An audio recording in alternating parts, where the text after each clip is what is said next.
Hello, everybody. Welcome to another episode of Money and Change. My name is Ira Robinson. As always, we're here with Stu Shear. Hello, Stu.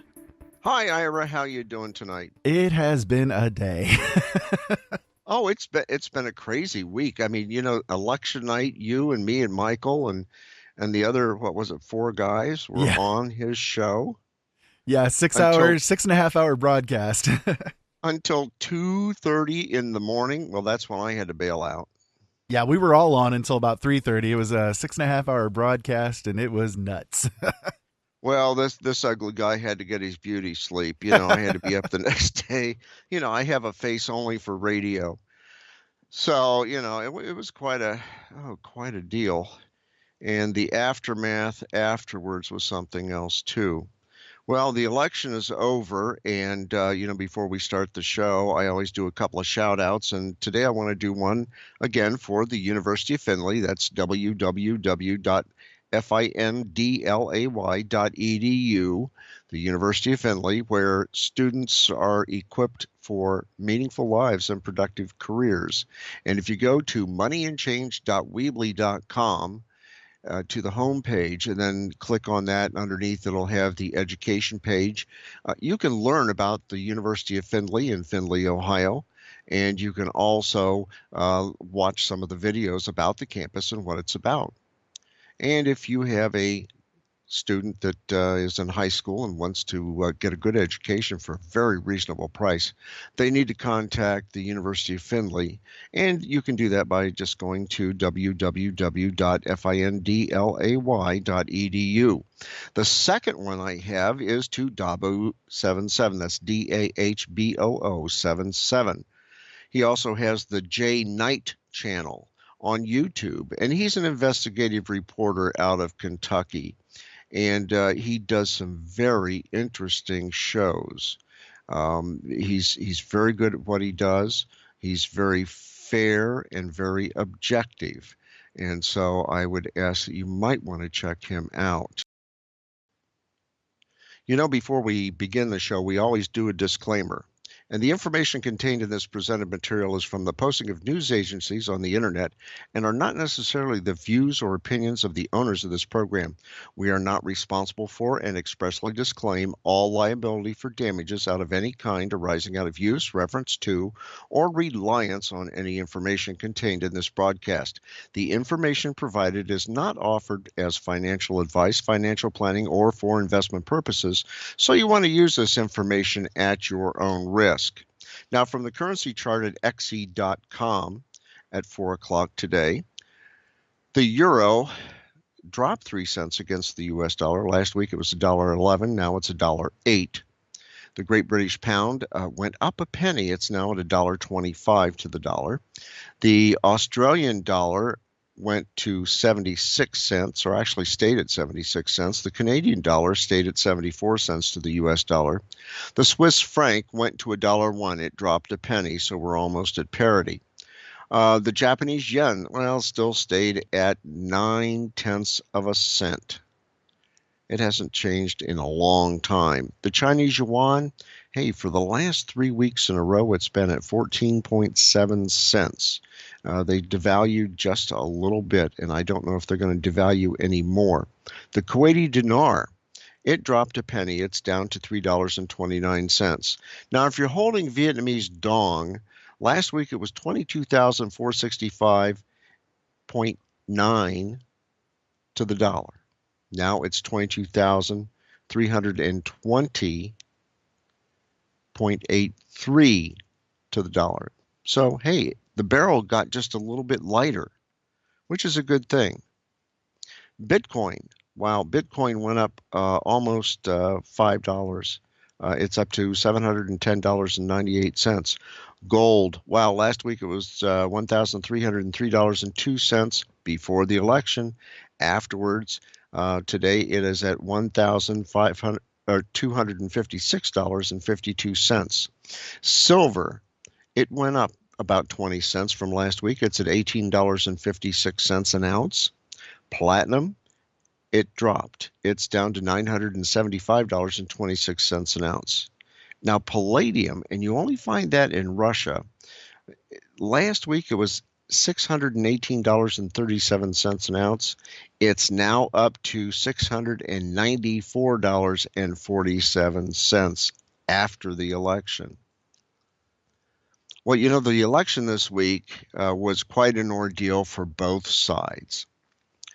And when you take a look at some of the things that are happening overseas, there was a gold seller by the name of Sharps Pixley, Pixley Limited, and they were running out of bars and coins in London after Donald Trump won the election.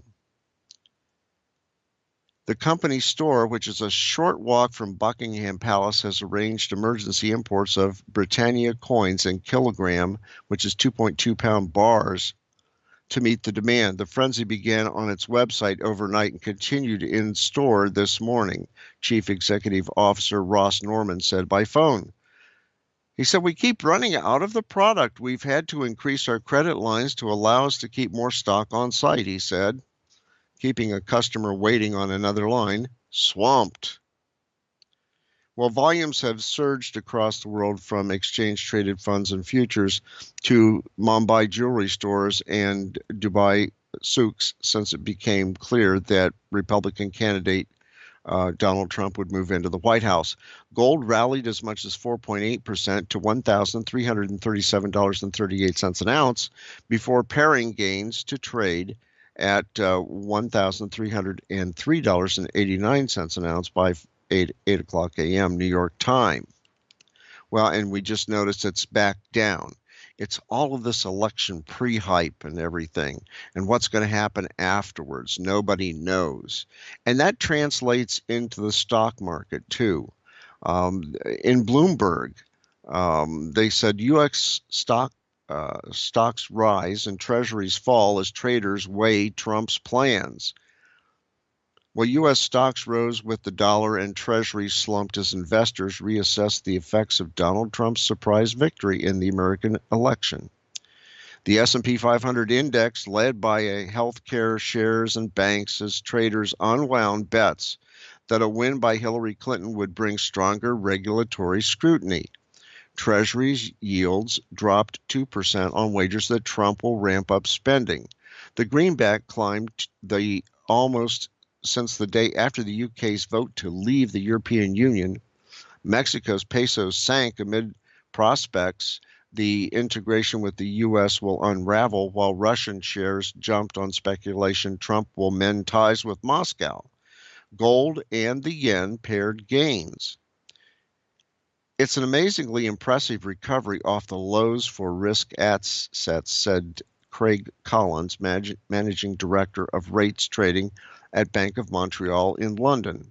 It's very surprising, given the feel the session had to start with, that it was a massive risk-off flight to quality bid.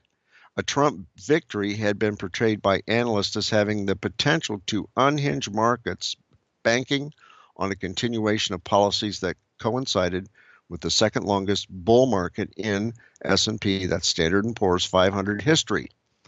Going into the vote, most polls showed Democrat Hillary Clinton ahead. The Republican has pledged to clamp down on immigration to the U.S. and renegotiate free trade agreements. In his victory speech, he pledged to focus on rebuilding the U.S. infrastructure. Well, you take a look at the stocks. Well, they also rebounded as the Trump speculation existed. Healthcare shares surged as investors unwound bets that a win by Clinton would bring intense regulatory scrutiny. I don't know about that. It would probably be less scrutiny. Global stocks tended to advance on days when Americans vote for a new president historically and continue their rally in the aftermath, if not in crisis times. Since its inception in 1987, the MSCI All-Country World Index climbed at least 2.6% in the 3 months following the presidential vote, except during the dot-com bubble burst in the early 2000s and 2008-2009 financial crisis. The stock's STOXX Europe 600 index also rose 1.5%, and that was rebounding from a slide. Treasuries tumbled, with 30-year bond yields climbing in the most this year as investors assess that a Trump presidency will mean something different for U.S. fiscal and monetary policy. Now, when we look at currencies, the dollar surged the most since the day after the UK's vote to leave the European Union, recovering from an overnight sell-off, as Trump's conciliatory victory speech calmed market participants, reeling from the shock result in the U.S. presidential election. The speech did calm the market down, said Stephanie Marie, Marie, head of foreign exchange dealing operations at Swissquote in Gland, Gland, Switzerland. So far, we only saw eccentric megalomaniac Trump, and people were expecting, as was I, a very aggressive speech, but his speech was professional and presidential. It was a surprise. A Bloomberg gauge of the dollar was set for its biggest gain since June 24th and reached the highest since March.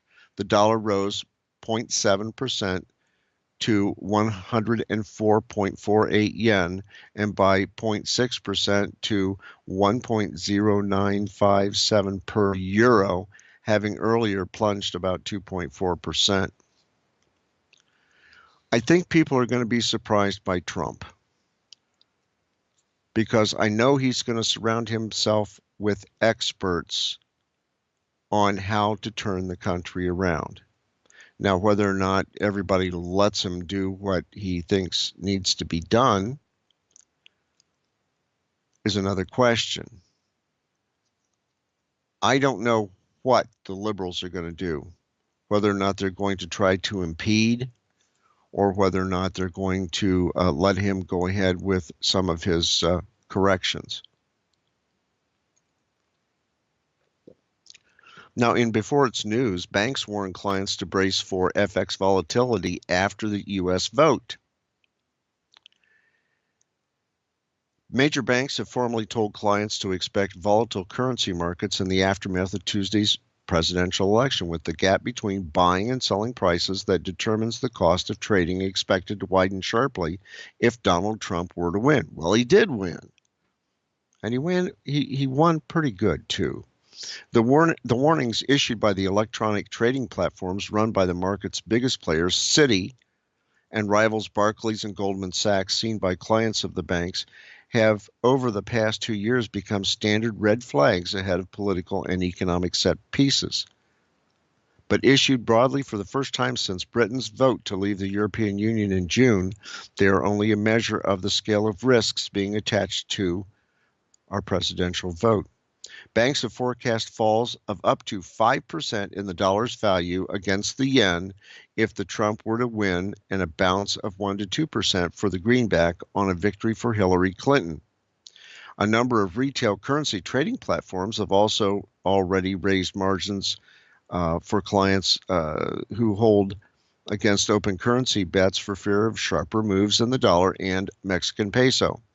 One of Goldman Sachs' client said that the bank told clients on Monday it would not accept new stop-loss orders on the peso until further notice. Barclays said it is always available for clients during macro events, providing extra staffing in London, New York, and Singapore, ensuing 24-hour coverage to monitor markets and handle client trades throughout the U.S. election night. The head of trading with one of the large London-based investors, a client of Barclays and Citi, said both had issued formal warnings in line with standard procedures since the sudden and dramatic surge of the Swiss franc in January of last year. And they said it's very polite and seems like just a box-ticking exercise, really. As you are probably aware, markets may be more volatile, expect thinner liquidity and wider spreads. It has clearly become the legal norm to do this, the head of trading said. You know, everybody was really, really guessing at what the markets would do. And I think they anticipated Clinton being the next president. And when the tables turned, and of course they're learning about some of the dirty deals that she was involved in, they had to reconsider things. And that put them into quite of a state of a quandary, don't you think? Yeah, absolutely. It threw everybody for a loop, I think. Well, and people are afraid of the unknown. And so things have a tendency to go up. And Sure, people were and trying to hedge things Trump is definitely on. an outsider too. I mean, that's a big problem is that he's an outsider and nobody really knows what he's going to be like because he doesn't have a history as far as what he's going to be voting on and all of that kind of stuff is concerned. So they don't know. It's such a big question mark for them. It's a big void. They can't figure out what Right. he's going to do because everything in the past has always been insider type politics. Remember, we have the American eagle. It has two wings and a tail. Yeah. Democrats are in the left wing, Republicans are in the right wing, and unfortunately, the citizens are the tail. We get what comes last. Well, I think this election turned things around, and I think that the citizens are no longer the tail, they're the head of the bird. And the head is going to tell the wings what to do. And I think, that's going to be some changes that we'll have to anticipate. And it's the fear of the unknown that causes markets to get volatile. And we'll take a look at this maybe a month down the road, or 2 months down the road, or 3 months down the road after he takes office. Now, there were some rumors out there that the liberal politicians were going to try to throw as much impediment into Trump's presidency as they possibly could, which means the possibility of collapsing the banks, causing more riots and so forth. Hopefully, Trump's meeting with Obama today was a friendly meeting and both of them learned how the other person will be. And I think that's a good thing. But who knows in the markets? Who knows what you need to invest in? And like I've told people for about 3 3/4 years on this show, is pay down your debt, put some money aside, buy some long-term food, buy plenty of water, and be able to purify any water. Also, buy your vitamins, buy your medications, and keep plenty on stock. Because if the markets do crash, and remember, Trump said that there's a bubble out there, and he knows that the bubble's going to pop. He brought it up in his campaign speeches. Hopefully, he's got a plan to counter that. But if someday you wake up and the banks are closed and you can't get any money out of the ATM because you don't have any stored at home or in a safe place, you're out of luck. And did you know that grocery stores can be depleted within 3 days? Maybe 4 days at the most, but generally it's 3. So if you live close to a Kroger's and you have a situation like a bank collapse and you don't have money, you can't buy food. Your credit card may not even work. Who knows? So what are you going to do? The best thing is prepare. If you don't prepare, then you're going to be left in the dust. And don't count the federal government on helping you out. Do not count on the state government to help you out. Chances are the local government's not even going to help you out. So you need to prepare for yourself and your family. The churches can only do so much. Social agencies can only do so much. Nonprofits can only do so much. So you want to be able to prepare for what may come. And it could be a recession. God forbid, it could be a depression. Or we could have civil unstrife like they're having out on the West Coast. And if you're not prepared, you're in trouble. And speaking of in trouble, Superstation 95 got hacked. And I wondered why I couldn't pull up any information on them. They were offline last night for 16 hours, and they finally came back up. Well, they finally put out something that said, emigrate while you can, click here.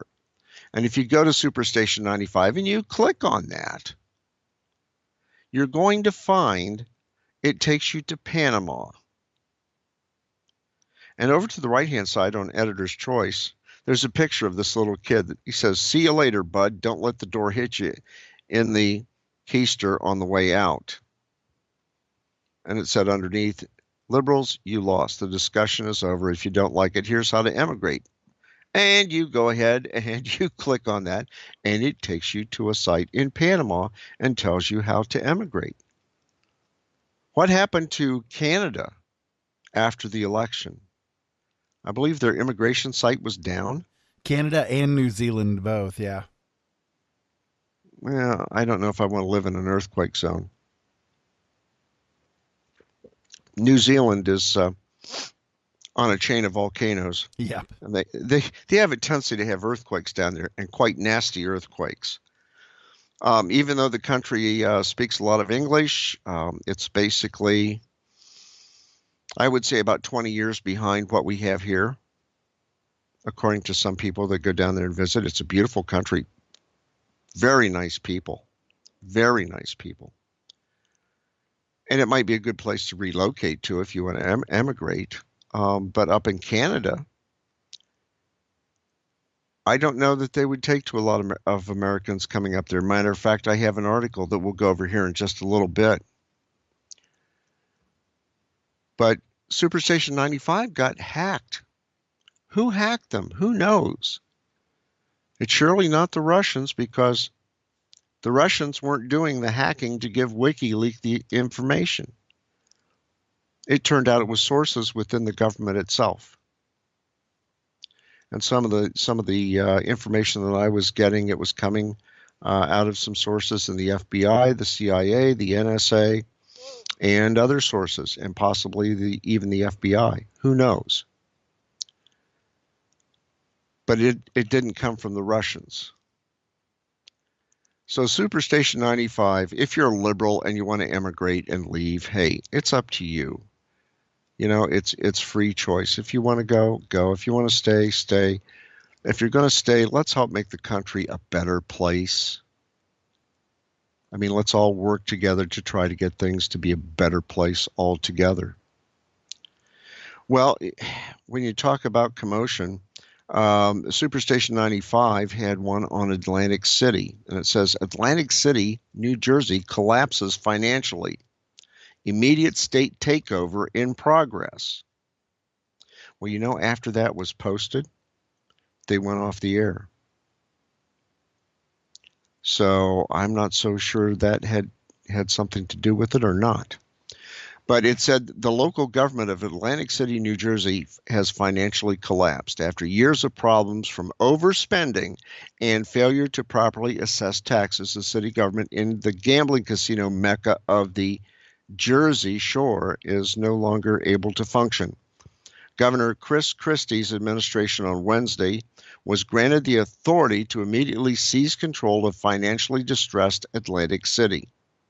The state local finance board voted 5-0 to approve a 5-year state takeover of the local government in the seaside gambling resort, which was an effort, Christie says, to keep the city from becoming the first New Jersey municipality since 1938 to go bankrupt. The decision gives the state the power to assume key functions usually controlled by local leaders: renegotiating union contracts, hiring and firing employees, selling city assets, reversing decisions of the city council, and more. Mayor Don Guardian, Guardian, had said in recent days that if the takeover was approved, the city would challenge the move in court. But after Wednesday's vote, he said local leaders will meet with the state officials first before deciding their next step. City Council President Marty Small said, all of our options are still on the table. This is definitely a sad day in the history of Atlantic City, he said. Well, 5 casinos have closed in Atlantic City since 2014, causing the city's tax base to plummet and blowing a $100 million hole in the budget. The 39,000 resident city is also more than $500 million in debt. After months of arguments among state lawmakers on how to help the city fix their problems, Christie signed the rescue package in May that gave local leaders 150 days to come up with a 5-year plan. The state could impose a takeover if the plan was rejected. The State Department of Community Affairs shot down the city's proposal last week. The local finance board then voted to finalize the takeover. The only power the board did not grant the state was the ability to file for bankruptcy on behalf of the city. Now, Timothy Cunningham, who's the director of the department's Division of Local Government Services, who will oversee the takeover, called the move uncharted territory. Asked if he was pleased to have these powers, Cunningham said pleased is not the word he'd use. I did not sleep over the couple of days heading into this, he said, and I'm sure I'm not going to sleep much tonight. Ted Light, a board member, said the decision was not an easy one. It's almost like you feel you've gone or you've won to be a god to do certain things, and I'm not a god, Light said. But you have to make decisions you feel are the best. Guardian told the board the city put forth an excellent plan and asked instead for the state to simply lend a hand, not assume power. The city is not going to fix itself by itself, the Republican mayor said. It's the partnership that we need. But is there hope for the city? The vote comes a day after the Republican Donald Trump was elected America's president. Christie, one of Trump's top advisors, could be given a post in the new administration, forcing him to resign as governor. So we'll have to wait and see what happens with the city. When cities go bankrupt, that tells me that there is a big problem in the government. And I know Cleveland City Schools had a problem years ago, and the city took it over. They took over the school system. We've had problems in Detroit. We've had problems in Chicago. I don't know what the answer is. I really don't. When I worked with the state of Ohio, we had a budget we had to be with 0.1% of that budget. And we had to manage our money. And it was a difficult thing to do because you were constantly monitoring funds coming in and funds being spent.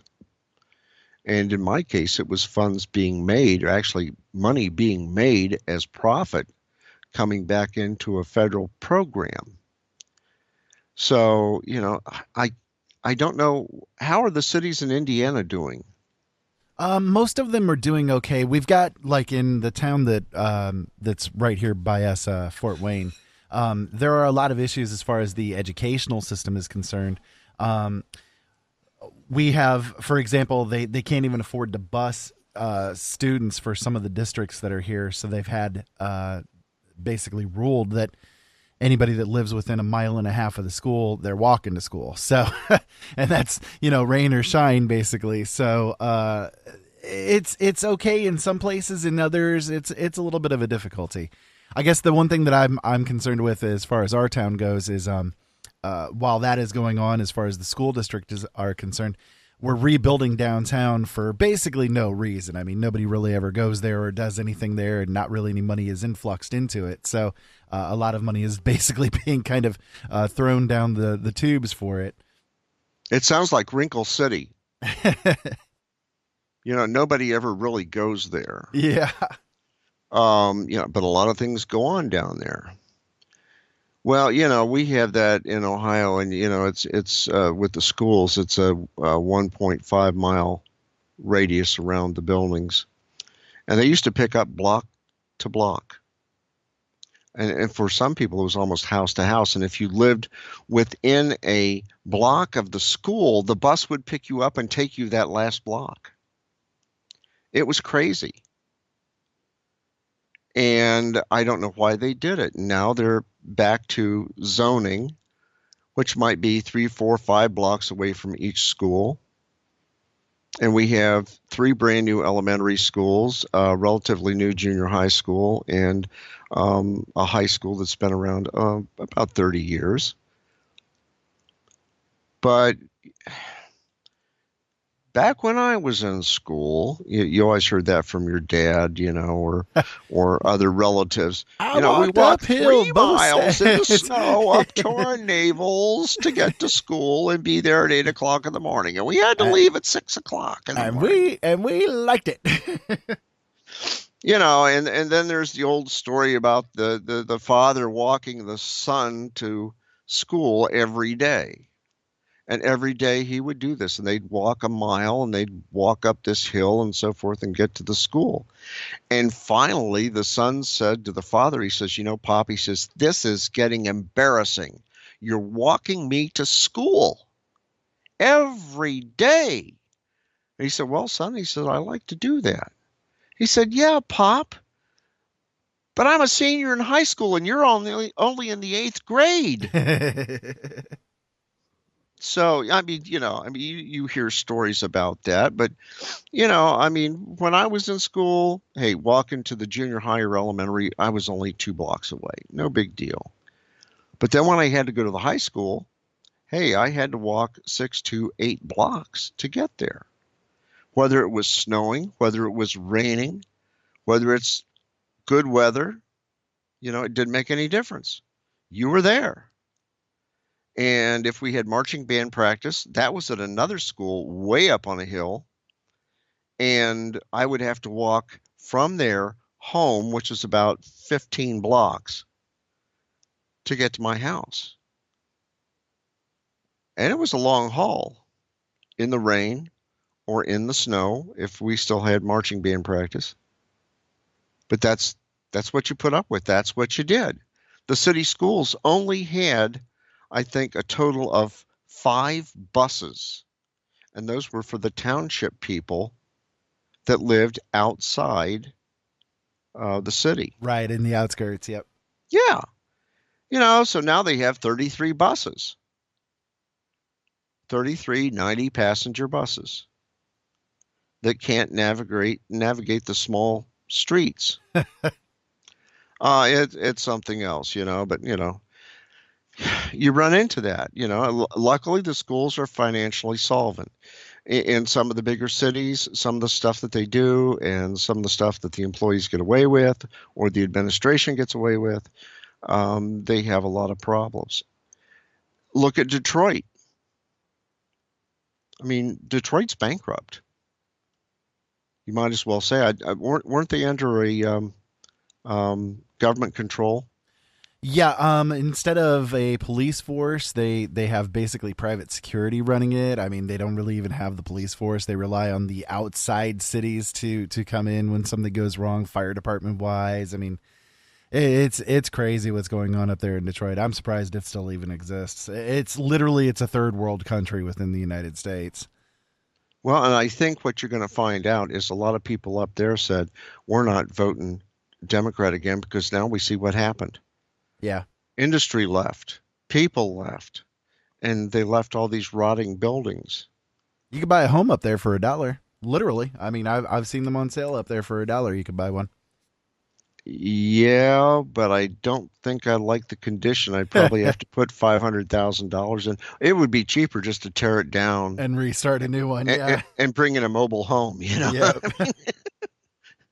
I mean, that's just Detroit. And Detroit had some really nice neighborhoods too at one time. Yeah, it really did. It was a nice place. But not anymore. Oh, well. Well, Donald Trump revealed some policy goals that he had. during his election process, or actually campaign process. And he has a new website called greatagain.gov. And the Trump team has laid out the framework of his initial policies.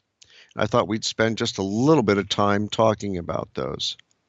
And some of the key highlights, when you take a look at his policies, which goes for American security, defense and national security, immigration reform and building the wall, and energy independence, getting America back to work again, including tax reform, regulatory reform, trade reform, education, transportation, infrastructure, financial services reform, government for the people, including healthcare reform, Veterans Administration reform, and protecting Americans' constitutional rights. If previous governments over the last 12 years would have done their job, we wouldn't have had this problem. And you kind of wonder what's going on. Well, some of the highlights that Trump was talking about, better known as the Don, overhaul and immigration policies. And I don't think building the wall is going to be there, but I do think he's probably going to bring back some of the troops and put them down on the border. I think that would be one of the first things. Needs to happen. Yeah, it has to happen, and that would stop, hopefully, some of the drugs coming into the country. It would stop a lot of illegal immigration coming in, and let the military guard the border. And I think that would work. And then eventually, if you have to build a wall, then build a wall. But I don't think that necessarily a wall is needed. You just have to enforce the immigration laws that you have. And then they said, end catch and release. Yeah, don't catch and release them. They broke the law. You apply the law. I mean, that's a no-brainer. Somebody should have figured that out in the Obama administration. Zero tolerance for criminal aliens. Yeah, if they're criminals, they get booted out, period, and they don't come back. Some of the stuff that they were talking about was, well, they can come back 5 years later. Not really. If they're criminals, we don't want them. Kick them out. Mexico doesn't put up with it. I mean, the Mexican standards for immigration are tougher than the U.S. They sure are. If you don't believe me, go down and take a look. That's all you have to do. Suspend the issuance of visas to any place where adequate screening cannot occur. We don't want any unvetted illegals coming into the country. If they're from a war-torn country and they're persecuted and so forth, yeah, we might consider that and vet them and bring them in, but not just to bring a boatload of people in who might have terrorists on board and let them roam the country, which the past administration, actually I can say the current administration is doing. Hopefully the future administration will take care of that. And turn off the jobs and benefits magnet. I mean, that's why they're coming across. He wants to promote a strong and robust military force, and they always say that. Well, a lot of things have gone downhill. We still have some jets that we're flying that are, 20 years, 30 years, 40 years, 50 years old? Yep. We've got a Navy that needs to be rebuilt. Well, you got to have funds to do that, so it's going to be a miracle if Donald can get that going. Dismantling and replacing the Dodd-Frank Act. Oh, that should have never been repealed by Clinton. Should have never been repealed. That got us into big trouble. Changing the tax code. And I think what Trump is looking at is a tax plan that can be summarized as lower, simpler, fairer, and pro-growth. And I think he only has, 3 tax plans? Three levels? I believe so, yeah. But I'm not quite sure. It would be interesting to see how he does that and how he sets the tax code. he may have to go to 4 levels. But I've been saying over the years that a corporate tax of 15% to 20% would be needed, not almost, 35%, 37%? Right, exactly. It's called bringing the business back. And I think Trump wants to do like 15%. And that might be a little bit too much too soon. Fixing education. Hey, let's get rid of the, what's the name of the plan? I want to say core plan. Common Core. Common Core plan. It really screwed up several generations of students I know in the local schools. And they're finally doing away with it. Well, it was a bad move to begin with, along with Michelle Obama's lunch plan. I've never seen so much food tossed out. I know what she's trying to do, but she's going about it the wrong way, in my opinion. Trump also wants to restructure the U.S. energy policies and stop the war on coal.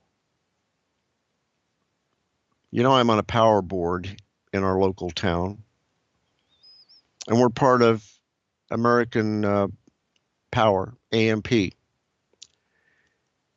And we look at different things. We're into wind, solar, gas-powered fire stations, gas-fired turbines, and we're also into coal. And recently, they put a coal-fired plant out in Illinois, and they built the plant right in the coal field. We need that to be able to produce power efficiently and cheaply. And having a war on coal, how many people did that put out of business in West Virginia? Well, you know, one of the issues, too, is that the evidence shows that Obama's finagling in the coal industry and making it basically go down the tubes is directly linked as well to George Soros. When Obama basically caused the issues to occur over in the eastern states like that, such as West Virginia, the stock prices of those companies went down the tubes, and immediately George Soros came in and bought them up. And Peabody Coal filed for bankruptcy. Yep. And, you know, I think what Soros is going to do, he'll go ahead and buy them up. Like I say, buy low, sell high. And when things come back, that's how he makes his money. He creates the situation so he can buy low and then sell it off later at a very nice profit. He literally crashed the European economy to do exactly that years ago. That's how he made his money to begin with. And why did they let him do it? Exactly. I always wonder why is he still walking free, right? The Russians would like to see him behind bars.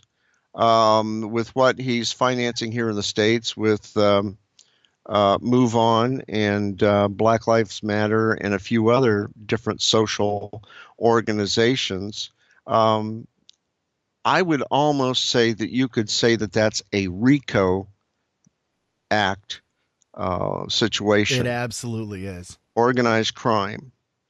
And maybe if Obama is out and Trump is in, and Trump gets a very good Justice Department head, they might do that. And you know that there was something on the web today, and they were talking about the prosecution of Hillary, and I think it was Jason Shavitz was saying, oh, we're going to continue. We're not going to let up. They're going to continue the investigations. Well, if somebody committed treason, then you want to continue the investigation. If they committed a very high crime, you want to take a look at that and continue the investigation, find out where the money went and so forth. What laws did they violate? I mean, this is a nation of laws. As long as you don't violate the law, you're okay. and it makes sure that everybody, behaves themselves. But some politicians say, well, I don't have to behave. I can do whatever I please. And suddenly they get caught in WikiLeaks. And some of that's coming out of investigations and tapes and emails and so forth that come out that the federal government is tracking. And to blow everything off and almost start a world war, somebody says, oh, the Russians are doing it. The Russians are doing it. The Russians weren't. It was coming inside because they didn't want Hillary to win, because they knew what would happen. We'd be on a brink of a world war and everybody lighting off candles, if you know what I mean. There'd be a lot of booms going off, and suddenly the power goes out, and everybody's back in a third world country again, or even worse, on both sides of the pond. That's not a good thing. Trump also wants to protect Americans' constitutional rights, and he wants to nominate judges who are committed to interpreting the Constitution and laws according to their original public meaning. I can go along with that. I have no problem with that.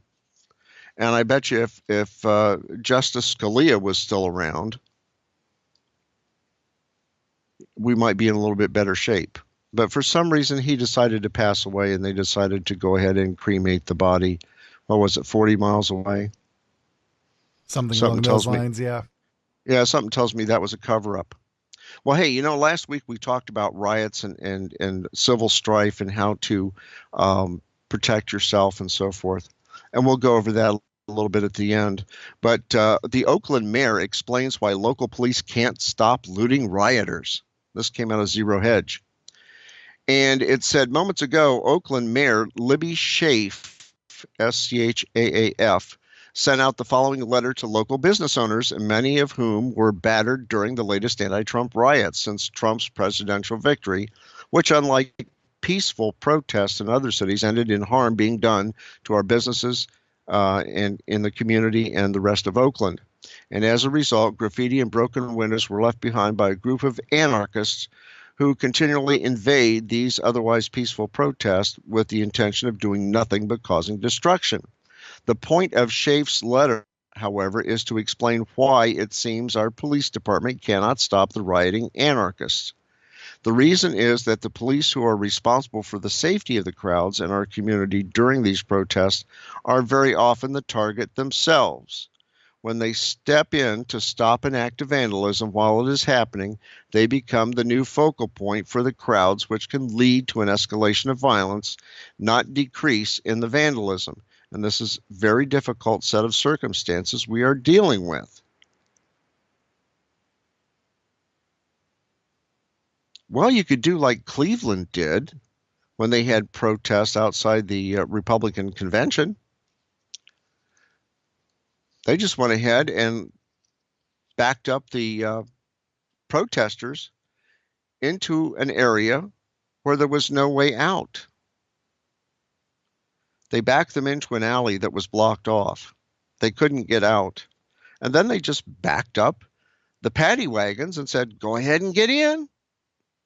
Enjoy your ride to the jail. Maybe that needs to be done. I mean, people don't need to do violent protests. If somebody is causing this, I hope they catch them. I hope they throw them in the slammer. I hope the judge throws the book at them. There's no need for that. So, that's going on out in California. And come on, people, let's stop it. The election is over.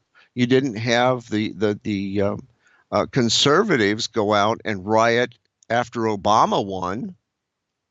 That was exactly the point that I was trying to make to people, too. I did not see this at all going on. I know. And you see that going on. Well, I'll tell you what, last week, we talked about it at moneyandchange.weebly.com. I put up a preparedness article, 5 tips to stay safe during civil unrest, and I'm going to go over them again. You want to stay tuned in, have a radio and plenty of batteries, or have a crank radio. You want to collect resources, food and water for at least 10 days minimum, plus heat, sleeping bags, alternative light sources, etc. If you're going to have heat, make sure it is safe heat. Electric, and if the electric goes out, kerosene heater or propane heater in a vented location. You could even use candles for that matter, as long as you make sure that they're in a safe place.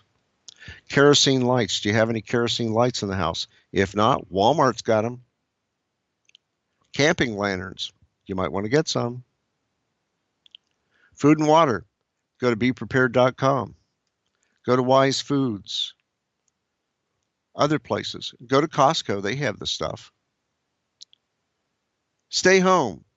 Lock the doors and windows and stay inside. You want to have a safe room and be able to defend your property. And I don't care if it's a baseball bat. Be able to defend what is yours. Don't go outside and don't get in the mess because you're going to get hurt. There were videos on YouTube of somebody up in, I believe, Chicago, and they caught a person that was allegedly a Trump voter. They pulled him out of his car and they stomped him and stole his money. And somebody took a video of it. Now, if I was the police chief, I'd find out who the guys were in the video and charge them with either assault and battery, or maybe assault to kill. And if that's the case, throw them in jail, prosecute the heck out of them, and give them 2 years hard labor with the injunction that if it happens again, they go 4 years hard labor. I mean, you can't let this stuff go on. But stay safe. Don't go out if you don't have to. And always be aware of your surroundings. Now, there was a letter that came out from Jim Quinn at the Burning Platform blog, meanwhile from Canada, and it said the flood of Trump-fearing American liberals sneaking across the border into Canada has intensified during the past week. The Republican presidential campaign is prompting an exodus among left-leaning Americans who fear they'll soon be required to hunt, pray, pay taxes, and live according to the Constitution. Canadian border residents say it's not uncommon to see dozens of sociology professors, liberal arts majors, global warming activists, and green energy proponents crossing their fields at night. I went out to milk the cows the other day, and here was a Hollywood producer huddled in the barn, said southern Manitoba farmer Red Greenfield, whose acreage borders North Dakota. He said he was cold, exhausted, and hungry, and begged me for a latte and some free-range chicken. When I said I didn't have any, he left before I even got a chance to show him my screenplay. I think this is a tongue-in-cheek thing. In an effort to stop illegal aliens, Greenfield erected higher fences, but the liberals scaled them. He then installed loudspeakers that blared Rush Limbaugh across the fields, and they just stuck their fingers in their ears and kept coming. Officials are particularly concerned about smugglers who meet liberals just south of the borders, pack them into electric cars, and drive them across the border, where they are simply left to fend for themselves after the battery dies. A lot of these people are not prepared for our rugged conditions, an Alberta border patrolman said. I found one carload without a single bottle of Perrier water or any gemelli with shrimp and arugula, and they had what was a nice little Napa Valley Cabernet and some kale chips. When liberals are caught, they're sent back across the border, often wailing that they fear persecution from Trump high-harers. Well, rumors are circulating about the plans being made to build re-education camps where liberals will be forced to drink domestic beer, study the Constitution, and find jobs that actually contribute to the economy. In recent days, liberals have turned to ingenious ways of crossing the border. Some have been disguised as senior citizens taking a bus trip to buy cheap Canadian prescription drugs. After catching a half dozen young vegans in blue hair wig disguises, Canadian immigration authorities began stopping buses and quizzing the supposed senior citizens about Perry Como and Rosemary Clooney to prove that they were alive in the 50s. If they can't identify the accordion player on the Lawrence Welk show, we become very suspicious about their age, an official said. Canadian citizens have complained that the illegal immigrants are creating an organic broccoli shortage. They are buying up all the Barbra Streisand CDs and are overloading the internet while downloading jazzercise apps to their cell phones. I really feel sorry for American liberals, but the Canadian economy just can't support them, an Ottawa resident said. After all, how many art history majors does one country need? I think that was a good tongue-in-cheek article. Well, before we leave today, and we have a little humor, and there was a guy who had retired, and he always went to Walmart, and the guy found shopping really boring, and he preferred to get in and get out, but his wife liked to spend a lot of time there. Well, over the period of 6 months, Walmart had a lot of complaints on the husband, and so they sent Mrs. O'Connell a nice little letter banning them from the store. It said, over the past 6 months, your husband has caused quite a commotion in our store. We cannot tolerate this behavior and have been forced to ban both of you from the store. Our complaints against your husband, Mr. Mike O'Connell, are listed below and documented by our video surveillance cameras. Well, one of them said, September 10th, while handling guns in the hunting department, he asked the clerk where the antidepressants were. On October 3rd, he darted around the store suspiciously while humming loudly the Mission Impossible theme. October 6th, in the auto department, he practices Madonna look using different sizes of funnels. I don't know how that would work. I don't think I've ever seen Madonna. Have you? No. Well, anyhow, October 18th, he hid in a clothing rack, and when people browsed through, he yelled, "Pick me! Pick me!" October 22nd, when the announcement came over the loudspeaker, he assumed a fetal position and screamed, "Oh no, it's those voices again!" And the last part, on October 23rd, he went into a fitting room, shut the door, waited a while, and then yelled very loudly, "Hey, there's no toilet paper in here!" And one of the clerks passed out. Well, that was in the Wrinkle City Gazette. I'm guilty of at least a few of those. Yeah, and the new Wrinkle City Gazette is out, and it's at moneyandchange.weebly.com back in the humor section. So if you need a good chuckle, go back to that page and read that. If you want to keep up on current news in the financial world, take a look at our website. That's moneyandchange.weebly.com. And Ira, that's all I've got for this week. And we'll talk with you next week. But please, everybody, donate to keep the air on the show. I donate my time in research and in preparing for the show. I don't charge anything for doing it. I love to help people, and that's what I want to do. So please donate to the show so we can pay for the airtime, the electricity, and everything to keep the show going. And with that, Ira, that's all I've got. Thank you so much, Stu, for all that you do. Everybody out there, have a safe week, and don't fall for the traps that are being laid for everybody right now. We'll talk to you again real soon.